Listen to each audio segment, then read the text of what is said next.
Hello everyone, welcome to YouTube channel. इस video में हम लेवल 1 का जो पेपर 2018 में हुआ था, यानी रेलवे ग्रुप डी 4 अक्टूबर की शिफ्ट सेकंड में, उसमें जो रीजनिंग के क्वेश्चन पूछे गए थे वे सारे रीजनिंग के क्वेश्चन करेंगे।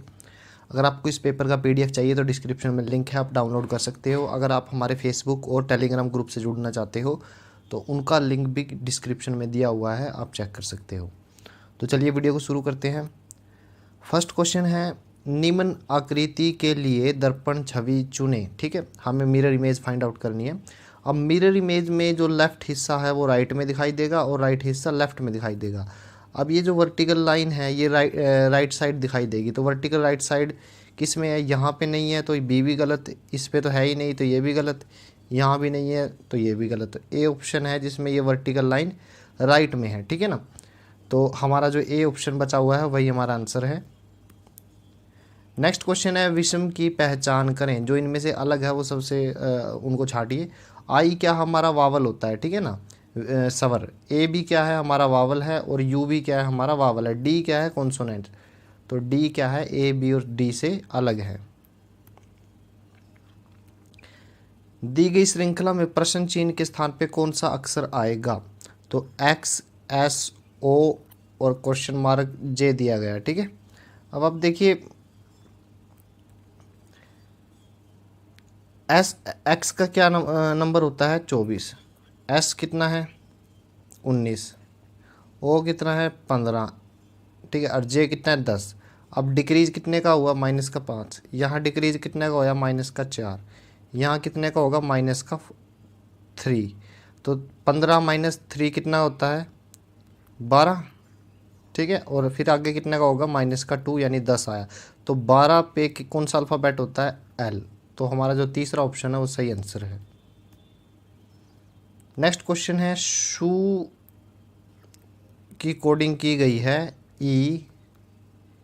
EOHS। देखिए कोडिंग इस तरह से की गई है, उल्टा इसकी अरेंजमेंट की है। तो उसी तरह लेस की कैसे होगी? LACE। एल को यहाँ पे, फिर ए को यहाँ पे, सी को यहाँ पे और ई को सबसे पहले। तो ECAL हमारा जो तीसरा ऑप्शन है वो सही आंसर है। नेक्स्ट क्वेश्चन है, क्वांटिटी, QUANTITY। ठीक है, इसको भी कैसे लिखा गया है? YTITNAU, ये फिर यू, जैसे इससे पहले क्वेश्चन किया है सेम एज इट इज़ है। ठीक है, तो क्वालिटी का निकालते हैं, QUALITY। ठीक है, तो क्या रहेगा? वाई सबसे आगे, फिर टी उसके बाद आएगा, फिर आई आएगा, फिर एल आएगा, फिर ए आएगा, फिर यू आएगा और फिर क्या हुआ आएगा। ठीक है, तो हमारा जो तीसरा ऑप्शन है YTILAU क्या, ये हमारा सही आंसर है। नेक्स्ट क्वेश्चन है, यदि उपर्युक्त अनुक्रम का ये जो लाइन, ये जो सीरीज़ दी गई है, ठीक है, तो मैं का फर्स्ट पद सेकंड से बदल दिया जाए। पहले क्या है? 6, तो आगे क्या करना है? 7 को आगे लिखना है। ठीक है, अब 6 दूसरे नंबर पे आ गया। ठीक है, और तीसरे को चौथे से बदल दिया है। तीसरे नंबर पे 4 है, चौथे पे 8 है, तो 8 आगे आ जाएगा और 4 पीछे। ठीक है, फिर उसके बाद बाकी की जो सीरीज़ है 5, 8, 8, 4, 8, 3, 2, 5, 8, 6, 7, 8, 3, 8, ये एज इट इज़ है। उसने क्या पूछा है? बदल दिया जाए इसी तरह, तो वहाँ कितने 8 हैं जो उनके दाएं और साथ ही उनके बाएं दोनों नंबर से विभाजित हैं? तो हमें ऐसे 8 ढूंढने हैं जिनके लेफ़्ट और राइट में जो भी नंबर हो वो उन 8 जो है उन दोनों नंबर से विभाजित हैं। तो पहले मैं 8 काउंट कर लेता हूँ, 8 कौन कौन से हैं। एक तो ये 8 है, तो हमें 6 और 4 के बारे में सोचना है। एक ये 8 है, तो हमें 5 और 8 के बारे में सोचना है। एक ये 8 है, तो हमें 8 और 8, 8, 4 के बारे में सोचना है। एक ये 8 है, तो हमें 4, 8, 3 के बारे में सोचना है। एक ये 8 है, तो एक ये 8। ठीक है, और एक लास्ट वाला 8 है, लेकिन उसके राइट में कुछ नहीं है। तो अब देखो, क्या 4 के डिवाइड में 8 करूँ कंप्लीट नंबर आएगा? बिल्कुल भी नहीं। क्या, तो पहला तो पेयर गलत हो गया। दूसरे में क्या करता हूँ, 5 के डिवाइड में 8 करूँ तो क्या ये कंप्लीट नंबर आएगा? नहीं। तो 8/8 तो आ जाएगा, लेकिन 5/8 नहीं आएगा, तो दूसरा पेयर भी गलत। अब ये वाला पेयर देखते हैं, ठीक है।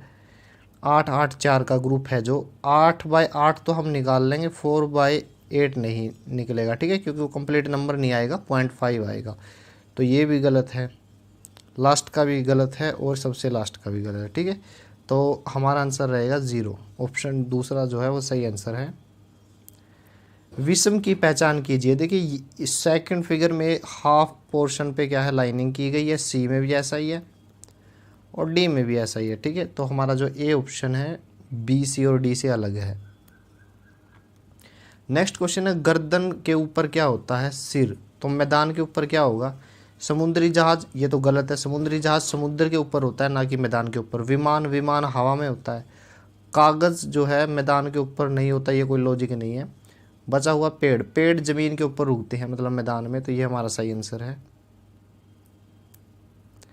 नेक्स्ट क्वेश्चन है, निम्न शब्दों के लिए सबसे उपयुक्त वैन आकृति का चयन करें। महिलाएं, माताएं, बहनें। देखिए, कुछ बहनें जो हैं वो शादीशुदा होती हैं और वे माताएं होती हैं, ठीक है। लेकिन ये मान लीजिए माताएं हैं और ये बहनें हैं, ठीक है, तो उनमें कुछ कॉमन भी होता है, लेकिन सारी माताएं और बहनें क्या होती है? महिलाएं। तो हमारा जो चौथा ऑप्शन है वो सही आंसर है। नेक्स्ट क्वेश्चन है, अब आप देखिए फर्स्ट रो में एक जो तीर है वो पूर्व की ओर है, पूर्व की ओर, ठीक है, और एक जो एरो है वो उत्तर की ओर है, और एक जो तीसरा एरो है वो दक्षिण की ओर है, ठीक है। दूसरे में देखते हैं, एक उत्तर की ओर, दूसरा दक्षिण की ओर, तीसरा पूर्व की ओर, ठीक है। दूसरे में भी सेम डायरेक्शन रिपीट हुई है, तीसरे में भी सेम होगी। फिर एक उत्तर की तरफ है, एक पूर्व की ओर है, तो तीसरा कहाँ होगा? दक्षिण की ओर। मतलब जो हमारा एरो है वो नीचे की तरफ होगा। अब बात करते हैं कैप की। कैप मतलब ऊपर का सिर। जो फर्स्ट रो में यहाँ पे कैप कितनी है? 2 3 1, यानी 3 एरो है, 1 2 3 की संख्या में उन पे कैप है। दूसरी रो में देखिए, 3 कैप, 2 कैप, 1 कैप। तो तीसरी रो में भी सेम होगा, यहाँ पे 3 और 1 कैप तो दी गई है, तो इसका मतलब क्या है? क्वेश्चन फिगर में जो एरो आएगा उस पर 2 कैप है, तो हमारा रिजल्ट ये रहा। मतलब हमारा ये जो आंसर है वो ये है, ठीक है। तो ऐसा 2 कैप वाला जो फिगर है वो सिर्फ दूसरा है जिसमें दक्षिण की ओर ये पॉइंट किया गया है, तो सी ऑप्शन हमारा सही आंसर है। नेक्स्ट क्वेश्चन है, मिरर इमेज का। स्केयर का जो इमेज होती है वो स्केयर रहेगी, ठीक है। उसके अंदर जो ये शेप दी गई है ये सिमेट्रिक है, तो मिरर इमेज भी सेम रहेगी। तो डी और सी तो हो गए गलत, ठीक है। अब ये किस तरफ है? देखिए, ये जो निशान है अंदर, ये जो फिगर है ये लेफ़्ट की तरफ है, और ये जो है राइट की तरफ है ऊपर, ठीक है। तो फिगर में क्या होगा? ये लेफ़्ट की तरफ ऊपर होगा, ठीक है। तो हमारा जो बी ऑप्शन है वो सही आंसर है। नेक्स्ट क्वेश्चन है मैथमेटिकल ऑपरेशन का। 42 प्लस के निशान को क्या बोला गया है? भाग। इसके बाद है 6, फिर भाग के निशान को क्या बोला है? -5, फिर माइनस के निशान को क्या बोला है? गुणा 3, और गुणा के निशान को +70। तो सबसे पहले आपको भाग सोल्व करनी है। कितना आएगा? 7, फिर गुणा 5 × 15 और फिर 70, राइट। तो अब 77 - 15 कितना होगा? 62। तो हमारा जो ए ऑप्शन है वो सही आंसर है। नेक्स्ट क्वेश्चन है, हमें एनालॉजी का यूज़ करना है। अगर इन 2 हाफ पार्ट को जोड़ दूं तो मुझे ये स्क्वायर मिलेगा, अगर इन 2 हाफ सर्कल को जोड़ूं तो मुझे क्या मिलेगा? Complete circle. तो option C is the right answer. Next question है, 3 सर्कल एक दूसरे को इंटरसेक्ट करते हैं, तो इनको क्या किया? एक ही सर्कल के अंदर दूसरा सर्कल, दूसरे सर्कल के अंदर तीसरा सर्कल, इस तरह से अरेंज किया। उसी तरह 3 ट्रायंगल है, तो इसको कैसे अरेंज करोगे, एक ट्रायंगल के अंदर दूसरी ट्रायंगल, दूसरी ट्रायंगल के अंदर तीसरी ट्रायंगल। तो हमारा जो ए ऑप्शन है वो सही आंसर है। नेक्स्ट क्वेश्चन है, ये फिगर दिया गया है, उपरयुक्त वैन आरेख उन छात्रों को दर्शाता है जो एक कक्षा में 3 खेल एम एन और एल खेलते हैं। खेल एन खेलने वाले छात्रों की कुल संख्या है। एन खेलने वाले, देखिए एन क्या है, ये खेलते हैं, तो कुल कितने हो गए, 41 और 9 50 और 8 और 6 14, तो टोटल मिला के 64। तो ये हमारा आंसर है।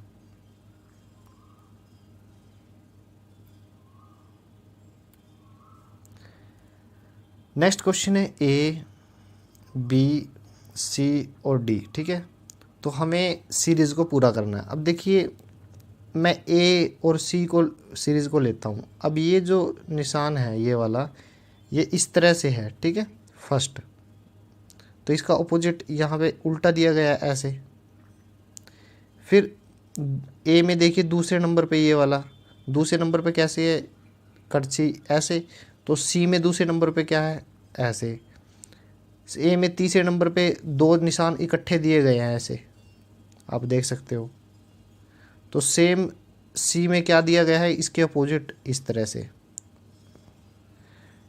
ए में लास्ट में क्या है, इस तरह से निशान है, तो सी में क्या निशान है इसके अपोजिट, इस तरह से।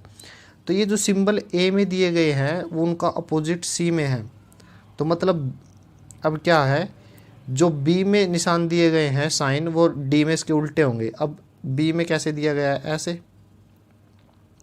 तो इनका अपोजिट क्या है, इनका अपोजिट है ऐसे, और इनका अपोजिट है ऐसे। तो हमारा जो डी ऑप्शन है वो सही आंसर है। नेक्स्ट क्वेश्चन करते हैं। 9 फिगर दिए गए हैं, हमें 3-3 के 3 ग्रुप बनाने हैं। अब देखिए जो सिमिलर हैं उनके बनाने हैं। अब देखिए यहाँ पे एक सिंगल शेप है, ये भी सिंगल शेप है, और एक ट्रायंगल, ये भी सिंगल शेप है। तो 1 5 9 का एक ग्रुप बन गया। उसके बाद सेम आकृति जिसको 4 भागों में बांटा गया है, देखिए सर्कल को 4 भागों में बांटा गया है, इस आकृति को और इस आकृति को। तो 1 7 8 का अलग ग्रुप बन गया है, 1 का नहीं 4 का, 4 7 8 का दूसरा ग्रुप है। तीसरा कैसे बचा, ऐसा ग्रुप जिसमें ऊपर की तरफ ये है, इस तरह से अरेंजमेंट है, ठीक है। और आप देख सकते हो ये वाली, ठीक है, तो सब कॉमन है। तो 2 3 और 6 का एक ग्रुप बन गया, ठीक है। अब ऑप्शन में देखते हैं, 1 5 9 यहाँ पे दिया गया है। तो ए और जो पहला और चौथा डायग्राम है वो सॉरी ऑप्शन है वो तो गलत हो गया, ठीक है। और 1 5 9 तीसरे में भी है। फिर बात करते हैं 2 3 6 का, 2 3 6 सिर्फ दूसरे में है, तो तीसरा भी गलत। फिर तीसरा ग्रुप कौन सा था, 4। देखिए आप देख सकते हो यहाँ भी 5 है और यहाँ भी, ये बाय मिस्टेक हुआ है यहाँ पे। ये तीसरा जो ग्रुप है बाय मिस्टेक हो गया, यहाँ पे तीसरा ग्रुप आएगा 4 7 8 का, क्योंकि 9 नंबर हैं, 6 नंबर तो ऑलरेडी आ गए, तीसरा ये है, ठीक है। तो option B is the right answer. Next question करते हैं। वेन डायग्राम, कोई बिल्ली सफ़ेद नहीं है, ये बिल्ली है और ये सफ़ेद कलर का सर्कल है, अलग अलग है। कुछ सफ़ेद पांडा हैं, पांडा, ठीक है ना।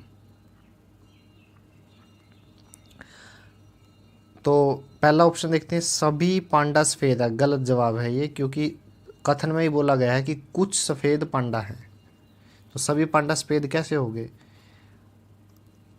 दूसरा निष्कर्ष देखते हैं, कुछ बिल्लियाँ सफ़ेद हैं। देखिए बिल्ली और सफ़ेद दोनों अलग अलग हैं, तो बिल्लियाँ सफ़ेद हो नहीं सकती, तो दूसरा भी गलत है। तो हमारा जो चौथा ऑप्शन है, न तो फर्स्ट और न ही सेकंड अनुसरण करता है, ये हमारा सही आंसर है। नेक्स्ट क्वेश्चन है, तर्क क्या है, पैसा सभी अपराधों का मूल कारण है, ये हमारा कथन है। तर्क क्या, हर अपराध का एक कारण होता है, ये बात ठीक है कि हर अपराध का एक कारण होता है। यहाँ हर स्थिति में अपराध है, ये गलत है, ठीक है ना। तो हमारा जो फोर्थ ऑप्शन है, केवल तर्क वन निहित है, ये हमारा सही आंसर है।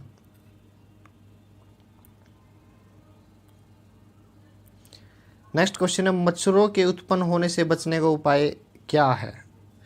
मच्छर पैदा होते हैं उससे बचने का उपाय क्या है।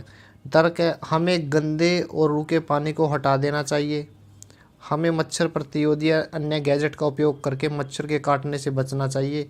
ये बिल्कुल सही जवाब है। ठीक है। दूसरा क्या, मच्छर को ख़त्म करने का कोई उपाय नहीं है। ये गलत है। बहुत सारी दवाएं हैं जिससे हम मच्छरों को ख़त्म कर सकते हैं, वे एक खास मौसम में उत्पन्न होते हैं, हमें सिर्फ रोकथाम की व्यवस्था करनी चाहिए। नहीं, ये पूरी तरह से सही नहीं है, तो बी गलत रहेगा। तो जो फर्स्ट ऑप्शन है सिर्फ वन मजबूत है, वो हमारा सही आंसर रहेगा। नेक्स्ट क्वेश्चन करते हैं। कथन क्या है, बच्चों के मानसिक स्वास्थ्य को बनाए रखने के लिए उन्हें नियमित रूप से परामर्श दिया जाना चाहिए।